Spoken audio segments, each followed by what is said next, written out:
네, 저와 여러분이 읽은 이 말씀을 중심으로 아들을 잃어보니라는 제목으로 함께 말씀을 나누겠습니다. 오늘 우리가 살아가는 이 시대를 가리켜 흔히 풍요 속의 빈곤이라고 부릅니다. 겉으로는 그 어느 시절보다도 화려하고 모든 것이 넘쳐납니다. 요즘에는 정말 돈도 넘쳐나고요, 기술도 넘쳐납니다. 여러분 혹시 자율주행차가 운행하는 걸 보셨습니까?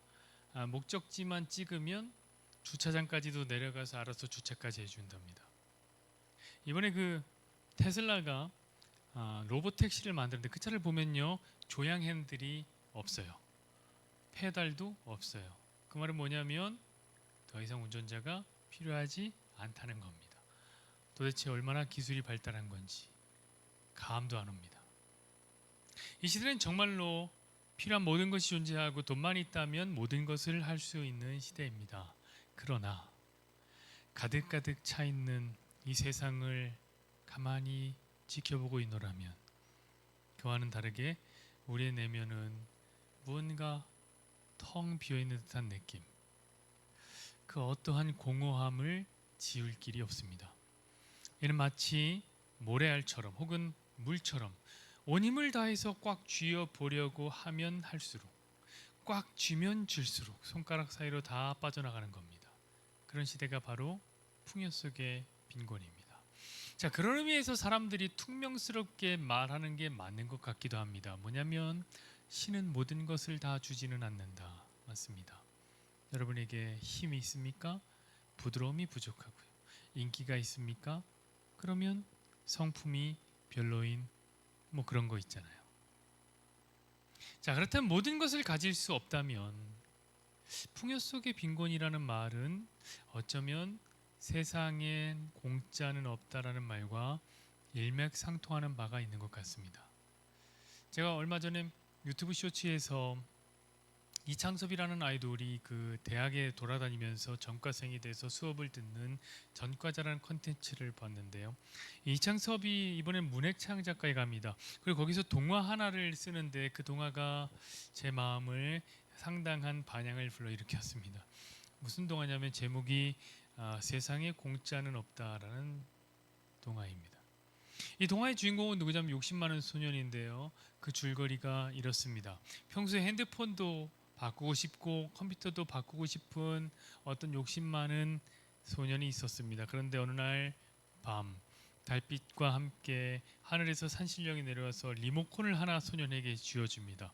그리고 너 원하는 것이 있으면 말하고 버튼을 눌러라. 그럼 네 눈앞에 짠 나타날 것이다. 다만 그와 가치가 비슷한 무언가가 사라지게 될 것이다 라는 조건을 알려주고 떠납니다. 자, 소년이 시험 삼아 귤 나와라 얍 하고 버튼을 누릅니다. 그러자 귤이 생깁니다. 그런데 그 옆에 있는 연필이 사라져 버리는 거예요. 이번에는 아이폰 나와라 얍 하고 누르자 아이폰이 생겼는데 그 옆에 있던 컴퓨터가 사라져 버렸습니다. 충격적이죠. 이 소년도 충격을 받았습니다. 자, 욕심 많은 소년은 꾀를 냅니다. 그래서 초능력을 이제는 가져서 사라진 모든 것들을 회복시켜야지라고 생각하게 됩니다. 그래서 초능력이 생겨라 얍 하고 버튼을 누릅니다. 자, 소년의 소원대로 소년에게 초능력이 생겼습니다. 그러나 그 대가로 이 소년은 이 세상에서 사라져 버리게 됩니다. 이 소년의 이름이 뭐냐면 공짜입니다. 공짜가 사라졌다. 그래서 이 동화의 이름이 세상에 공짜는 없다가 된 겁니다. 너무 잘 쓰지 않았습니까, 여러분? 사랑하는 여러분, 풍요와 빈곤의 관계가 마치 이런 것 같습니다. 풍요가 커지면 우리는 생각하기로 빈곤은 줄어들 것만 같습니다. 그런데 그게 아니라 빈곤이 함께 커지는 거죠. 풍요에 상응하는 빈곤은 항상 따라다는 겁니다. 자, 풍요가 빛이 나면 빈곤은 그림자입니다. 이는 모순되어 보이지만 세상의 법칙이 그렇습니다. 여러분, 세상의 법칙 중에 모순된 법칙이 얼마나 많은지 아세요? 제가 참 좋아하는 소설이죠. 모순이라는 소설 보면 여러분에게 자주 말했지만 비슷한 이야기가 나옵니다. 자, 모순에는 쌍둥이 자매가 나오는데요. 근데 이 둘의 삶은 완전히 달라요. 얼굴만 똑같 완전히 달라요. 자, 언니의 삶은 말 그대로 빈곤합니다.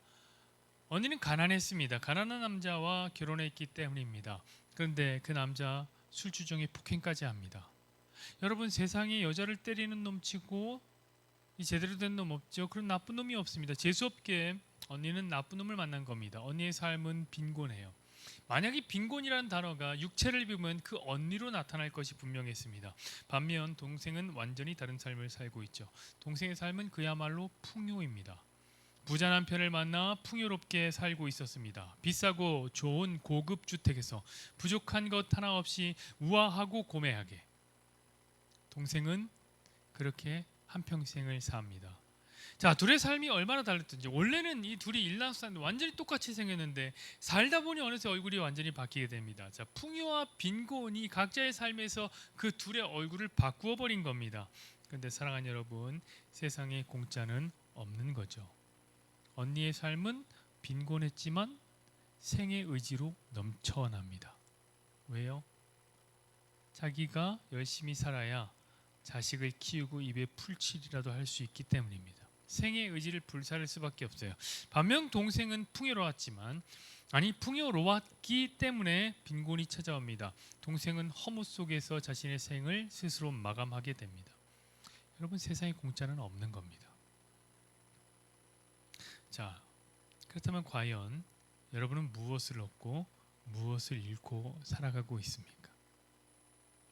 올해 햄릿이라는 영화 나왔습니다. 이 영화는 우리가 잘 알고 있는 윌리엄 셰익스피어의 희곡 햄릿, 그 햄릿의 햄릿입니다. 원래 그 옛날에는 햄릿과 햄릿이 별다른 구별 없이 사용되었다고 하더라고요. 여러분, 셰익스피어에게는 외아들이 있었다 합니다. 그 아들 이름이 바로 햄릿입니다. 영화의 내용이 뭐냐? 셰익스피어 부부가 사랑하는 아들 햄릿을 잃어버리고 그 슬픔과 상실에 반응하는 이야기가 되겠습니다. 어떻게 반응하냐? 둘의 반응이 좀 다른데 아내는 한없이 슬퍼하고요. 셰익스피어는 그 슬픔을 예술로 승화시킵니다. 둘 중에 어떤 삶이 더 나은 삶이냐? 저는 말하지 않겠습니다. 아니, 말씀 못 드리겠습니다. 뭐가 더 나은 삶이야 못하죠. 다만 저는 묻고 싶어요. 자, 혹자는 이런 얘기를 하더라고요. 아들 햄릿의 죽음이 위대한 명작 햄릿을 탄생시켰고 더 위대한 작가 셰익스피어를 만들어냈다. 혹자는 그러더라고요. 자, 그렇다면 그 사람 말이 맞다면 여러분은 어떤 삶을 살고 싶습니까? 아들이 죽는 극심한 상실감을 느끼면서도 위대한 사람으로 남고 싶으십니까? 아니면 아무것도 잃지 않고 아무것도 얻지 않는 그럼 평범한 삶을 사는 게 더 낫겠습니까? 각자의 답은 각자의 마음속에 사는 걸로 하고요. 하지만 이쯤에서는 모두가 동의하고 있는 내용이 있을 겁니다. 뭐냐면 세상에 공짜는 없구나. 무엇을 얻으려면 그에 상하는 가치를 잃어버려야 한다는 겁니다. 오늘 본문의 얘기가 바로 그러한 얘기입니다. 세상에 공짜는 없다는 이야기죠. 그런데 참 이상하죠. 우리는 오늘 본문을 읽으면서 오히려 반대의 생각을 합니다. 공짜는 없다를 보여드렸는데 오히려 우리는 욕심 많은 소년이 되어서 달려들기 일쑤입니다. 자, 기름이 떨어지지 않는 과부의 에피소드를 보면서 우리는 하나님을 잘 섬기면 기름이 떨어지지 않아서 부자가 될 수도 있겠구나 이런 생각을 합니다. 또 수렘 여인을 보면서는 무슨 생각을 하냐면 야, 진짜 선지자 하나를 잘 섬겼더니 하나님이 아들도 점지해 주시더니 그 죽은 아들까지도 살려내시는구나. 그래서 우리가 제주도에 가면 그 돌 하루방에 코를 만지는 것처럼 어떤 사람은 심지어 갈아서 마신다고 하는데 그런 것처럼 하나님께 아들을 점지해 달라고 요구하는 거예요. 그런 심정으로 주의 선지자를 혹은 주의 목사를 섬기는 겁니다. 제가 잘 아는 어떤 장로님이 있는데 왕성교회 장로님입니다. 이분은 완전 깡시골 출신인데요. 성인이 되면 서울에 올라왔대요. 그러면서 왕성교회를 다녔는데 정말 열심히 다녔대요. 모든 예배, 모든 모임 다 참석하고 목사님 말씀에 절대적으로 순종하면서 신앙생활을 아주 열심히 했답니다. 그 큰 교회에 저처럼 몸일하는 사람이 장로님이 될 정도니까 얼마나 열심히 했겠습니까? 청년 때부터 한 교회를 섬기면서 가정 꾸리고 돈도 벌고 그런 거예요. 근데 이분이 저랑 같이 일을 하면서 하루는 제가 시험관을 준비하면서 기도하고 있습니다. 장로님 기도해 주십시오 이런 얘기를 했더니 저한테 이런 말씀을 하세요. 자기는 이 본문에 나오는 수렘 여인처럼 목사님 잘 섬겨서 결혼도 하고 자식도 2명이나 가졌는데요. 목사님은 담임 목사님이니까 어쩐대요? 그러시더라고요. 무슨 말이냐면 당신은 담임 목사니까 섬길 목사 없다 아닙니까? 이 얘기입니다. 농담이죠. 하지만 저는 그 안에서 분명한 믿음을 보았습니다. 뭐냐? 수넴 여인은 목회자를 잘 섬겨 자식을 얻었다. 이거죠. 사랑하는 여러분, 오늘 이야기가 정말로 그런 이야기일까요? 물론 그런 이야기였으면 저는 좋죠. 저는 섬김 받는 걸 참 좋아합니다. 그러나 욕심도 마치 목사가 섬김 받는 거 좋아하면 안 됩니다. 성경에 분명히 섬긴 자가 큰 사람이라 했는데 목사 큰 사람 섬기는 사람이 섬김 받으면 안 됩니다. 욕심이죠. 자, 기름 팔아 부자 되고 싶은 것도 욕심이고요. 이미 부자였던 수넴 여인이 아들 갖고 싶은 마음 때문에 엘리사에게 잘했다면 더할 나위 없이 욕심입니다. 그건 아니죠. 성경은 그런 얘기를 하지 않습니다. 수넴 여인이요, 엘리사가 무엇을 갖고 싶냐라고 물었을 때 원하는 게 없다라고 얘기합니다. 우리 13절 말씀을 한번 보도록 하겠습니다. 엘리사가 자기 사환에게 이르되 너는 그에게 이르라 내가 이같이 우리를 위하여 세심한 배려를 하는도다. 내가 너를 위하여 무엇을 하랴? 왕에게나 사령관에게 무슨 구할 것이 있느냐 하니 여인이 이르되 나는 내 백성 중에 거주하나이다 하니라. 내 백성 중에 거주한다. 나 잘 살고 있습니다. 이 말입니다. 사랑하는 여러분, 우리가 성경을 읽을 때 그냥 읽으면 안 돼요. 항상 문맥을 살펴가면서 읽어야 됩니다. 여러분, 맥락맹이라고도 하는데요. 우리 성도는 문맥맹이 되어서는 안 됩니다. 문맥을 따라 읽으면 오늘 본문은 분명 세상에 공짜는 없다라는 이야기고요. 그 이야기의 시작점은, 출발점은 지난주에 우리가 읽었던 3장의 마지막 절부터 출발합니다. 우리 27절, 3장 27절 말씀 보시죠. 이에 자기 왕위를 이어 왕이 될 맏아들을 데려와 성위에서 번제를 드린지라. 이스라엘에게 크게 경노함이 임하매 그들이 떠나 각기 고국으로 돌아갔더라. 아멘. 이 무슨 이야기인지 혹시 여러분 기억하십니까? 자, 모압 왕이 자기 유익을 위해서, 자기 왕위를 위해서 사랑하는 아들을 불살랐다는 이야기입니다. 자, 세상에 공짜는 없다라는 그 정신으로만 보자면 이건 진짜 끝판왕이죠. 모압 왕은 왕위를 얻기 위해서, 풍요를 얻기 위해서 그에 상응하는 아들의 빈곤을 끌어안은 겁니다. 그래, 이게 바로 전형적인 죄인의 모습이라 했습니다. 자, 칼빈은 이야기했죠. 자신을 위해서 그 무엇이라도 희생할 수 있는 존재가 죄인이다. 자, 바로 그 이야기의 끝을 물고 이어지는 이야기가 오늘 본문의 4장의 이야기가 되겠습니다. 그래서 4장의 이야기는 우리가 대충 보면 야, 이거 무슨 이렇게 대중 없는 기적적인 이야기가 나오나 하지만 사실은 통일된 주제가 있습니다. 그것이 무엇이냐? 기억하십시오. 아들의 상실이라는 겁니다. 아들의 상실. 자, 첫 번째 가부에게는 어떤 일이 있습니까?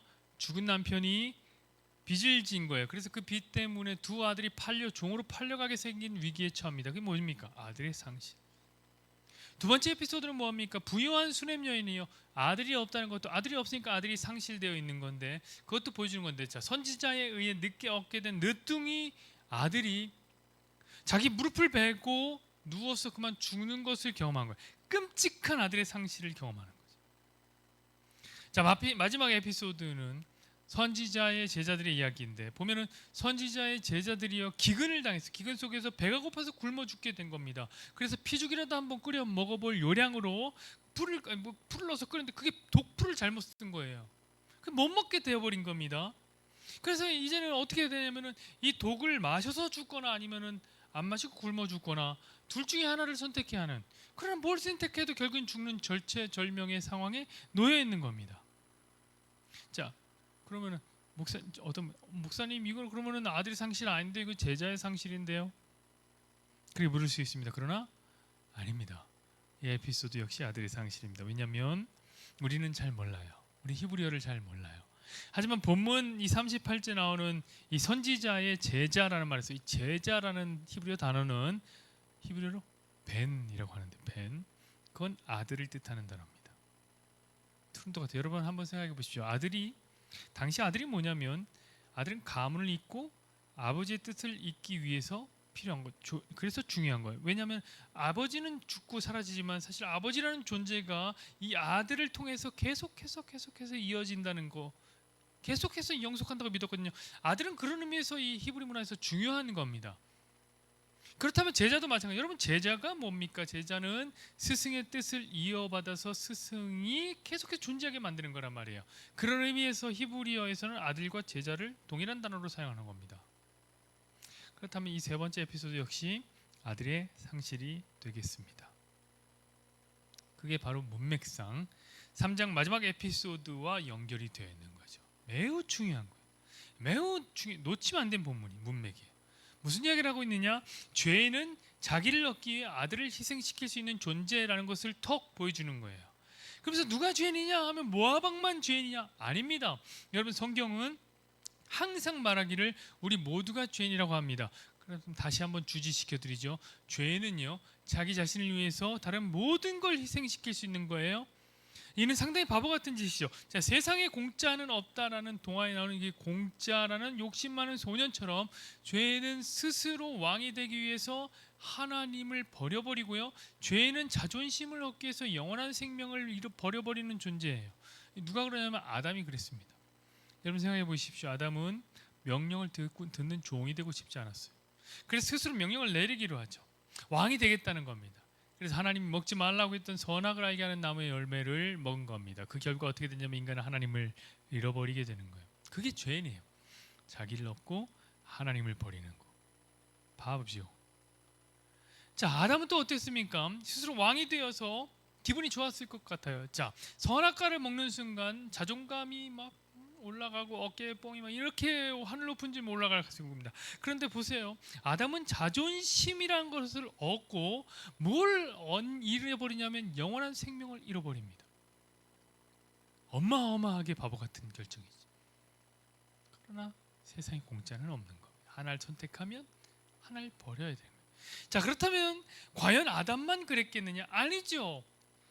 성경은 우리 모두가 죄인이었습니다. 그래서 성경에 나오는 죄인들은 하나같이 자기를 얻고 아들을 상실하는 그림으로 나오는 겁니다. 왜? 자기를 얻었잖아요. 그럼 자기만큼 가치 있는 게 뭡니까? 아들이거든요. 그래서 여러분 성경을 읽을 때 좀 이상한 게 있는데, 자, 성경에 나오는 인물들을 보면 왜 하나같이 불임일까요? 아브라함의 아내 사라도 불임이고 이삭의 아내 리브가도 불임, 야곱의 아내 라헬도 불임입니다. 다 그래요. 삼손의 엄마도 사무엘의 엄마도 세례 요한의 어머니도 불임입니다. 어떻게 믿음의 조상이라고 불리는 사람들 하나같이 애를 못 낳았어? 끙끙 앓습니다. 왜 그런지 아세요? 그들은 모두 다 믿음의 사람들이라. 믿음의 사람들은 자기 죄를 보는 거예요. 죄를 본다는 건 뭡니까? 죄는 자기를 선택하고 하나님을 버리는 게 죄예요. 성경은 그래서 이렇게 죄악된 시대를 뭐라고 설명하냐면 불임의 시대로 그려내는 겁니다. 죄를 넣고 아들을 상실한 시대. 죄는 자기를 추구하고 자기를 높이는 자기 확정의 모든 것입니다. 그렇다면 다시 말씀드리지만 자기를 얻는 것과 같은 가치로 잃어버릴 수 있는 것은 아들밖에 없는 겁니다. 오늘 본문 역시 그런 상황을 보여주는 겁니다. 자, 아들을 죽인 모압 왕만 죄인이 아니라 가난한 과부도 아들을 상실하고요, 부자였던 여인도 아들을 상실하고 심지어 선지자도 자기 아들들을 상실할 위기에 놓여 있는 겁니다. 이것이 시사하는 바가 무엇이냐? 너희 모두가 죄인이다. 가난하든 부하든 심지어 하나님을 아주 잘 섬기는 선지자라 해도 아들을 상실한 모압 왕과 다르지 않다. 이거죠. 맞습니다. 성경적으로 존재적으로 우리는 모압 왕과 다르지 않습니다. 근데 보십시오, 여러분. 성경을 봤더니 모압 왕은요 진짜 아들을 잃어버려요. 그러나 뒤에 나오는 사람들은 아들의 상실을 극복하는 그림이 보여집니다. 심지어 수렘 여인은 보니까 그냥 극복이 아니라 죽은 아들이 진짜 살아나는 부활이란 방식으로 아들의 상실을 극복해내는 거죠. 이것이 세상과 성도가 다른 겁니다. 모두 죄인이지만, 그래서 아들을 상실하지만 성도는 아들의 상실을 극복해낸다. 그럼 어떻게 극복합니까? 햄릿처럼 극복합니까? 여러분 아까 말씀하신 햄릿 셰익스피어는 아들의 상실을 다른 것을 승화시켰다고, 예술 혼으로 승화시켰다고. 그런데 여러분 보십시오, 그거는 결코 아들이 다시 살아난 건 아니에요. 그냥 생각만 달리한 겁니다. 자, 우리 마태복음 2장 18절 말씀을 한번 보시겠습니다. 라마에서 슬퍼하며 크게 통곡하는 소리가 들리니 라헬이 그 자식을 위하여 애곡하는 것이라.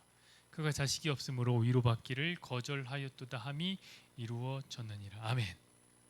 보십시오 여러분, 라헬은 위로받기를 거절했대요. 왜요? 자식이 없기 때문이랍니다. 여러분, 라헬이 누굽니까? 여러분도 아시다시피 라헬은 야곱의 아내입니다. 여러분, 창세기를 읽어보신 분들은 알겠지만 야곱은 라헬을 엄청나게 사랑했습니다. 레아가 그냥 아주 질투가 나게끔 사랑했습니다. 그런데 라헬은 그걸로는 위로가 안 된답니다. 왜냐하면 라헬에게는 자식이 없었거든요. 여러분, 남편에게 사랑을 아무리 받아도요, 대신 위로가 안 되는 겁니다. 자식이 없으면요. 아들의 상실은 다른 위로로는 승화가 안 되는 겁니다. 그런데 보세요, 성경은 이것이 뭐라고 하냐면 예언이라고 하는 거예요. 예언. 라헬이 자식이 없으므로 위로를 받지 못했다. 예언이에요. 그럼 이게 무슨 예언이냐? 이건 예수님께서 마태복음 2장이니까 하나님 말씀대로 이 땅에 오시게 됩니다. 그러자 헤롯 대왕이 질투의 눈이 멀어 베들레헴에 있는 남자아이들은 2살 아래로 다 죽인 사건이 일어났습니다. 자, 그날 밤 이 베들레헴에서는 통곡 소리가 성벽을 넘고 온 이스라엘을 타고 넘쳤던 사건이 있었습니다. 그 사건의 예언이라는 거죠. 자, 그럼 사람들은 또 이렇게 말할 겁니다. 그 사건만 보면서 아니 무슨 메시아가 이랬습니까? 메시아가 왔는데 왜 아이 다 죽어요? 아니 메시아 때문에 다 사실은 다 죽은 거 아닙니까? 그럼 아이들 죽이면서 오는 메시아 무슨 의미가 있습니까? 사람들도 그럴지 모릅니다. 근데 사랑하는 여러분, 이게 바로 메시아가 와서 죽이는 게 아니라 이게 바로 우리의 죄인의 실존을 보여주는 그림이라고요. 보십시오 여러분, 헤롯이 다스리는 시대, 이것은 무엇을 의미합니까? 죄가 다스리는 시대 의미하죠. 죄가 다스리는 시대. 그리고 죄는 아들의 상실을 불러온다 라는 성경의 가르침을 그림으로 보여준 사건이 바로 위로받기를 거절하는 라헬 사건이 되겠습니다. 아들의 상실을 경험한 사람은 그 무엇으로도 위로가 되지 않는 겁니다. 승화 안 돼요. 거절해요. 위로받기. 사랑하는 여러분, 혹시 폭삭소가수다 보셨습니까? 관식의 예수님, 제가 참 좋아하는 캐릭터인데 그 순한 사람들, 착한 사람들이 정말 긍정적이고 밝은 사람들인데요, 평생 제 막내 아들 동묘에 죽은 것에는 위로받기를 거절합니다. 그게 아들이 죽은 슬픔이에요. 그 슬픔이 오죽이 심하면 자식이 먼저 죽는 것을 뭐라고 하냐면 단장의 아픔. 단장. 여러분, 단장이 뭡니까? 끊을 단자에 창자 장자. 창자가 끊어지는 아픔. 옛날 사람들은 창자에 생명이 있다고 믿었죠. 죽음의 아픔. 자식이 죽는 건 그렇게 아픈 거예요. 그 아픔은 어떤 말로도 어떤 보상으로도 위로가 안 되는 거예요. 그럼 어떻게 위로받을 수 있어요? 오직 하나밖에 없어요. 단 하나. 단장의 아픔을 위로하는 길은 죽었던 그 아들이 다시 살아오는 길밖에는 없는 겁니다. 그래서 오늘 본문에 나오는 아들의 상실이라는 위기를 만난 죄인들이 어떻게 위로를 받아요? 아들이 다시 살아남으로 위로를 얻는 겁니다. 그게 수넴 여인의 이야기예요. 여러분, 어떻게 아들이 살아납니까? 그걸 한번 보자고요. 성경이 오늘 보여주고 싶은 건 지금부터입니다. 어떻게 죽은 아들이 다시 살아나느냐? 어떻게 우리 죄인이 위로를 받느냐? 이것도 한 가지 방법밖에 없습니다. 뭡니까? 하나님이요, 자기 아들을 죽여서 저와 여러분의 아들을 대신 살려내는 겁니다. 그게 오늘 본문에서 저와 여러분에게 보여주고 싶은 전부예요. 한번 따져볼까요? 자, 가난한 과부의 아들이 어떻게 살아납니까? 기름이 부어짐으로 살아납니다. 기름이 부어졌다. 그게 아니라 기름 부어졌다. 이 뭡니까? 이 그리스도라. 여러분, 그리스도가 무슨 뜻입니까? 기름 부음을 받은 자라는 뜻. 이해되세요? 자, 선지 생도들이 도구로 가득한 배고픔에서 어떻게 구원을 받습니까? 가루를 부어야 사는 거예요. 그럼 부어진 게 뭡니까? 생명의 떡으로 오신 예수 그리스도. 소재로 부어지는 거. 여러분, 약간 아리까리합니까? 그렇다면 수넴 여인을 보십시오. 과연 엘리사가 보여줬던 이 기묘한 퍼포먼스는 뭡니까? 여러분, 왜 엘리사가 죽은 아들의 몸 위에 올라가 아이의 입에 자신의 입을, 아이의 눈에 자신의 눈을, 아이의 손에 자신의 손을 맞추는 기이한 행동을 벌인 겁니까? 이게 바로 예수님이 보시던 전가라. 아들이 죽을 수밖에 없는 죄를 엘리사 본인이 모두 가져오는 거예요. 전가하는 거예요. 여러분 제사를 드릴 때를 생각해 보세요. 제사 드릴 때 죄인이 제사를 드린 제사자인데 제사자가 제물의 머리에 소 머리에 손을 얹습니다. 그리고 자신의 죄를 소에게 전가합니다. 내 죄야 다 넘어가라 전가합니다. 그리고 제사자가 소를 때려 죽이게 됩니다. 그럼 그 죄를 용서받는 거죠. 죽음으로. 엘리야가 바로 그 의식을 보여줬던 겁니다. 그렇다면 성경이 지금 무엇을 보냐? 엘리사에게 죄사함의 능력이 있다는 걸 보여준 거냐? 절대 아니죠, 여러분. 엘리사에겐 죄사함의 능력이 없습니다. 엘리사는 보여주는 거예요. 뭘 보여주냐? 예수 그리스도의 십자가. 사랑하는 여러분, 죄가 없으신 예수님이 왜 십자가를 짊어져야 했을까요? 바로 전가 때문입니다. 그 십자가는 사실 저와 여러분이 짊어져야 하는 십자가였죠. 사랑하는 여러분, 왜 예수님의 손에 못이 박혀야 했습니까? 저와 여러분이 만지지 말아야 했던 것을 만졌기 때문일 겁니다. 사랑하는 여러분, 왜 예수님의 발에 못이 박혀야 했습니까? 저와 여러분이 다니지 말아야 할 곳으로 다녔기 때문입니다. 사랑하는 여러분, 왜 예수님의 머리에 가시 면류관이 씌워졌던 겁니까? 저와 여러분의 죄악이 왕노릇을 했기 때문입니다. 그러므로 저와 여러분의 모든 죄가 전가된 것이 바로 십자가입니다. 엘리사는 그 십자가를 보여주고 있는 모형일 뿐입니다. 그러므로 사랑하는 여러분, 오늘 본문은 욕심 많은 공짜라는 소년이 되어 기적을 바라고 그 기적으로 부자 되고 문제 해결 받으라는 그런 본문의 이야기 아닙니다. 세상에는 공짜가 없는 겁니다. 자, 저와 여러분이 죄를 선택해 자기 아들을 죽게 했다면 하나님은 그런 저와 여러분 같은 죄인을 선택해 자기 아들을 죽게 했습니다. 저와 여러분은 은혜로 구원을 받았다지만 은혜로 받았다 해서 그 은혜가 결코 공짜는 아닙니다. 아무 대가가 없었던 거 아니에요. 하나님의 아들이 죽어야가 내 죽었던 아들이 살아 돌아오는 겁니다. 세상에 공짜는 없는 겁니다. 말씀 맺겠습니다.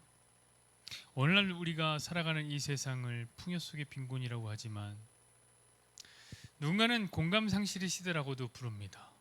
타인의 끔찍한 고통 앞에서 사람들은 쉽게 고개를 돌려버립니다. 외면하고 무시하고 심지어 조롱합니다. 그래서 하나님의 아들이 나를 살리기 위해 죽었다 해도 별다른 공감을 하지 못하는 거예요.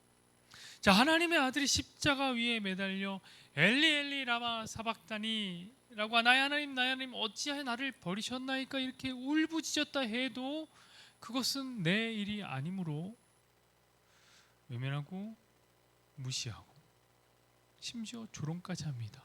내가 언제 그러라고 했습니까? 아니, 하나님 왜 그런 끔찍한 짓을 하셨습니까? 조롱까지 합니다. 그래서 그런가요? 우리는 아들을 잃어봐야 합니다. 물론 이것은 비유입니다. 여러분, 진짜 아들이 이러라는 거 아닙니다. 저도 이제 곧 아들 아버지가 됩니다. 서로 오해하면 안 된단 말이죠. 여기서 아들은 나의 가장 소중한 것입니다. 다시 묻겠습니다. 오늘 여러분의 품에서 차갑게 식어버린, 여러분의 무릎을 베고 누워 죽어버린 여러분의 아들은 무엇입니까? 내 힘으로는 어찌할 수 없는 절망과 텅 비어있는 상실의 아픔은 무엇입니까? 저는요, 어렸을 때 성도의 삶에 왜 이렇게 고통과 절망이 그리고 큰 상실감이 찾아오는지 잘 몰랐습니다.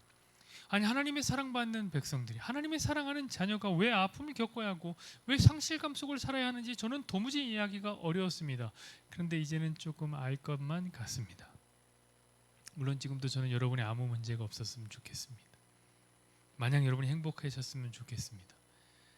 그러나 여러분, 살다 보면 아들의 상실만큼 거대한 위기 앞에 맞닥뜨릴 때가 있습니다. 그건 내 의지랑 상관이 없습니다. 하나를 선택하면 하나를 잃는 건데 우린 죄인이라 항상 죄를 선택하여 아들처럼 귀한 가치를 상실하게 되는 겁니다. 그런데 그렇게 아들을 잃어보면 고통스럽지만 아는 게 있습니다. 얘는 아들을 잃어버리기 전엔 절대로 몰랐을 겁니다. 그게 뭐냐면 나의 잃어버린 아들을 살리기 위해 하나님이 자기 아들을 어떻게 하셨는지, 하나님이 자기 아들에게 어떤 일을 하셨는지 그거 알게 됩니다. 여러분, 알고 보면 우주에서 가장 크고 깊은 상실을 경험하신 분은 우리 하나님입니다. 저는 그래서 하나님이 더 좋은 것 같아요. 그런 하나님이라 더 좋은 것 같아요. 그런 거 있잖아요. 너무나 온전해갖고 아무런 고통도 너무 완벽해. 절망도 모르고 좌절도 모르고 상실도 몰라. 그런 분이 나를 위로하겠다며, 나는 아들이 죽어서 있는데 저 멀찌감치 있어서 그래 좀 힘 좀 내봐라, 기운 좀 내라. 삶은 그 자체로 아름다운 것이 아니냐, 삶은 그 자체로 의미가 있는 것이 아니냐. 내가 말했지, 항상 기뻐하라고, 쉬지 말고 기도하라고. 너 범사에 감사 안 한다? 이렇게 교리적이고 교조적인 이야기만 하셨다면 저도 하나님께 약 좀 올랐을 겁니다. 그러나 사랑하는 여러분, 목사가 장담합니다. 제 손에 장을 지질게. 저와 여러분은 비록 우리 하나님의 슬픔에, 하나님 마음에 공감하지 못해도 하나님은 저와 여러분의 슬픔에 누구보다 많이 공감하시는 분일 겁니다. 왜냐하면 하나님은 아들을 잃어보신 분이기 때문에. 내가 아무리 소중하게 이럴 때도 하나님은 진짜 하나뿐인 독생자 예수 그리스도를 잃어버렸습니다. 그러므로 하나님의 위로는 그냥 위로가 아닙니다. 아들을 잃어버린 분의 위로입니다. 그건 그냥 말뿐인 위로도 아닙니다. 이런 거 있잖아. 네 아들 죽었니? 내 아들도 죽었다. 나도 슬프다. 그러니 우리가 누굴 위로하냐? 서로 그냥 불쌍하다 치고 이겨냈자거나 이런 말뿐인 위로 아니라, 하나님의 아들이 죽어 내 아들이 다시 살아나면서 전하시는 위로입니다. 성경은 그런 하나님의 위로로 가득 찬 책입니다. 여러분 한번 펴서 읽어보십시오. 우리가 읽을 때마다 위로받지 못할 이유가 하나도 없는 겁니다.